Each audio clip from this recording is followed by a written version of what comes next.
Com qual idade uma criança ou um adolescente pode começar a fazer musculação ou atividade física? Qual o benefício da musculação para o idoso? Quais as implicações e os riscos associados ao uso de testosterona pelos jovens? Bem, eu sou o Dr. Gustavo Medeiros, médico urologista, e esse aqui é o canal Especialista Responde.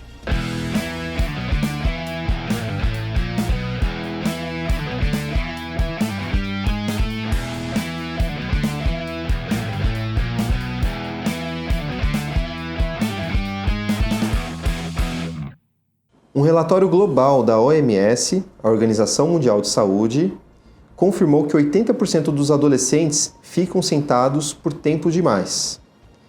Outro estudo publicado na revista científica Lancet confirmou que o número de obesos no mundo aumentou para 1 bilhão. Entre os brasileiros, uma pesquisa publicada em 2023 confirmou que apenas 25% deles fazem o mínimo de exercícios recomendados para uma vida saudável e que 60% não faz nenhuma atividade física regular.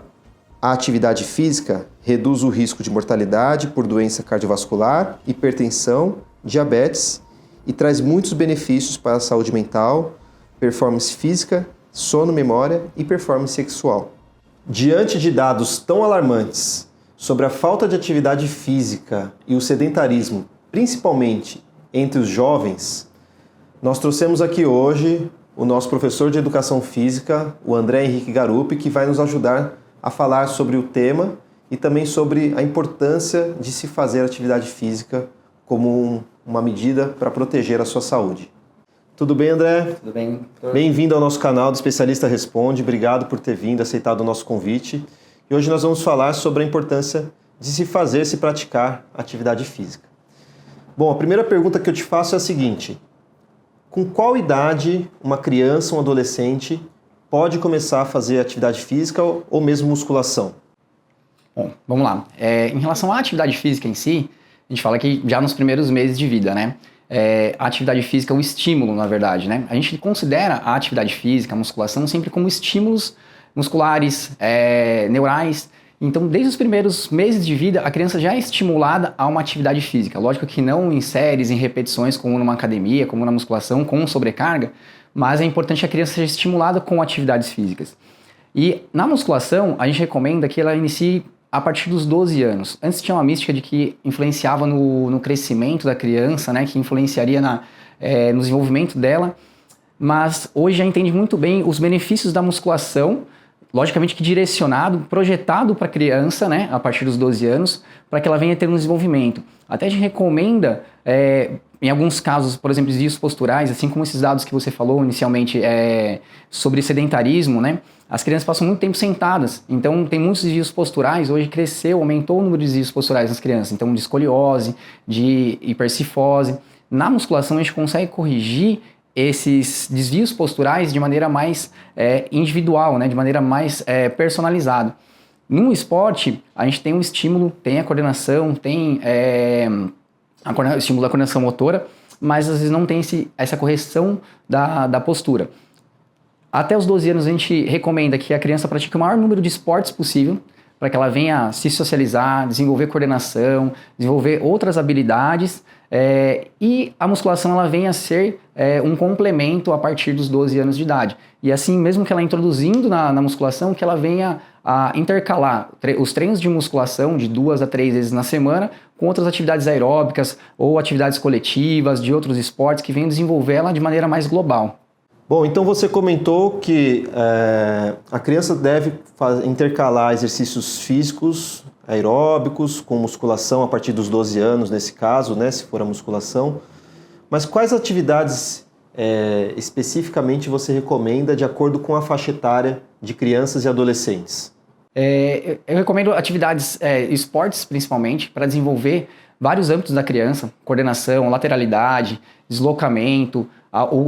A predominância do condicionamento físico da criança, ele é aeróbico, né? Então, assim, atividades de cunho aeróbico, uma arte marcial, ela desenvolve a socialização. Então, desde de atividades individuais, como esportes coletivos. Então, atividades com bola, Então, a coordenação com a bola, com um equipamento externo, muda também essa percepção da criança. Então, desenvolve capacidades cognitivas nela, né? Além, por exemplo, da arte marcial, como eu citei, sendo individual, depois um esporte com bola, esportes coletivos e por aí vai. Então, essas atividades físicas até os 12 anos, é importante que a criança venha explorar para que ela não venha gerar uma especialidade motora. Então, ela só venha desenvolver aquele esporte. Então, quanto mais vivência ela tiver, melhor para ela.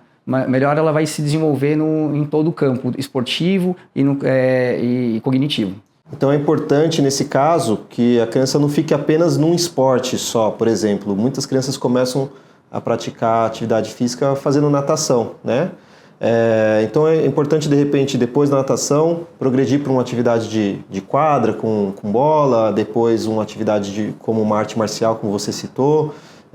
Quais são os principais esportes mesmo, os esportes que você mais gosta, se você fosse indicar para o seu filho ou para o filho de um amigo seu?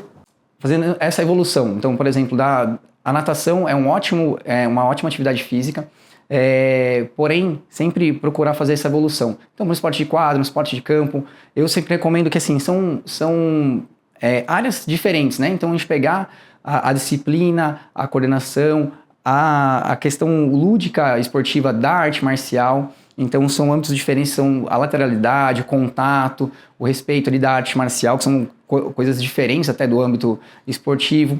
A natação pelo desenvolvimento físico, até o desenvolvimento aeróbico, a questão da respiração, a questão técnica, né?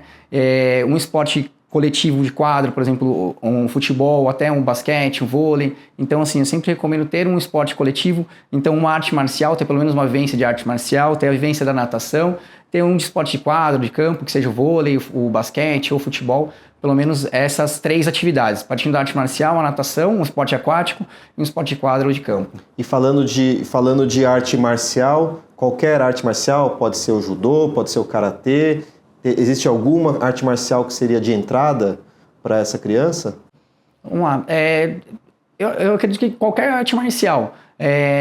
Eu sou muito adepto do karatê, do judô, são artes marciais japonesas, mas já pratiquei também taekwondo, recomendo também essas artes marciais, mas que tenha um fundamento, tenha uma linha para seguir, tenha uma metodologia que é importante, tenha toda uma metodologia de desenvolvimento e graduação. Durante isso acaba ajudando no decorrer aí da caminhada da criança. Muito bem, então a criança ela se desenvolveu, ela começou a praticar ali o esporte ao longo dos seus primeiros anos de vida, e quando chegou ali nos 12 anos, ela se interessou, pediu para o pai dela, para a mãe dela, para poder fazer a musculação. Quais são os cuidados iniciais que você recomenda para uma criança que se interessou em fazer musculação e que quer iniciar esse tipo de atividade física? Então, para quem vai começar, o importante, a primeira coisa é uma instrução. Então, conhecer bem o lugar que você vai praticar a musculação, onde você vai levar o seu filho. Então, fazer uma visita técnica, quem vai estar atendendo o seu filho, se vai ter esse atendimento direcionado, se vai ter uma correção do exercício. E conversar se o professor conhece um pouco de atividade física para criança, a introdução da musculação para criança, né? Ela pode fazer tudo desde que direcionado, né? Eu não recomendo exercícios, principalmente com sobrecarga no eixo axial, né? Então, sobre a coluna, como ela está em crescimento, ela tem esse movimento, ela tem a cartilagem de crescimento ainda, então para a gente não gerar uma sobrecarga, como eu disse também, em relação às desvios posturais, hoje boa parte das pessoas acabam desenvolvendo um pouco de escoliose, quase todo mundo tem escoliose, né? Alguns graus mais acentuados, outros graus menores. Mas se você colocar uma sobrecarga no eixo axial, então seria uma barra nas costas, por exemplo, fazer um agachamento com uma sobrecarga, pode causar acentuar esse desvio postural, ou até mesmo numa hipercifose. A criança pode agachar sim, mas sem a sobrecarga, então sem a sobrecarga nesse eixo de cima para baixo.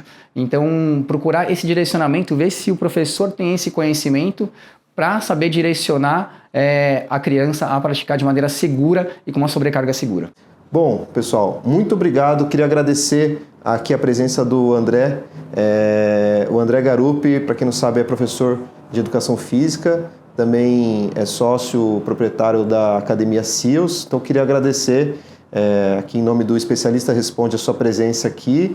ao pessoal da SEALS que permitiu que você também estivesse aqui com a gente hoje e dizer que o nosso canal está aberto para a gente sempre falar aí sobre os benefícios da atividade física para todas as pessoas e incentivar isso como uma forma de prevenção e de saúde também. Eu que agradeço, Gustavo. Prazer. Obrigado, viu? Um abraço, até mais. Obrigado. Bem, pessoal, se você gostou do tema que a gente trouxe e abordou aqui hoje com o André Garupi, não se esqueça de curtir, compartilhe e aproveite e se inscreva no nosso canal para que a gente possa cada vez mais trazer conteúdo de qualidade como esse aqui para vocês.